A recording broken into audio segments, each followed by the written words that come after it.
இறைவன் மிகப்பெரியவன். சொர்க்கத்து கனி என்று சொல்லப்பட்ட இந்த திராட்சை கனியினுடைய ரகசியங்களும் மகத்துவங்களும் ஒரு சில நேற்று எனக்கு தெரிந்தது. நேரடியாக அந்த திராட்சை தோட்டத்திற்கு போய் நேரடியாக அதை பார்க்கும்போது பல விஷயங்கள் வெளிச்சமாக இருந்தது.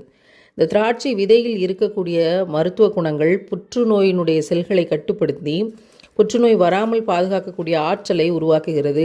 அந்த தீய செல்களின் சுழற்சியை கட்டுப்படுத்துகிறது.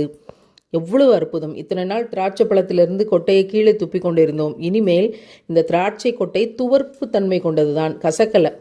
அந்த துவர்ப்பு தன்மை கொண்ட கொட்டையை மென்று நிதானித்து அதை முழுங்குகிற வரைக்கும் அதை சுவையுங்கள். அதை முழுமையாக பயன்படுத்தி மருத்துவ குணங்களை பெற்றுக்கொள்ளுங்கள்.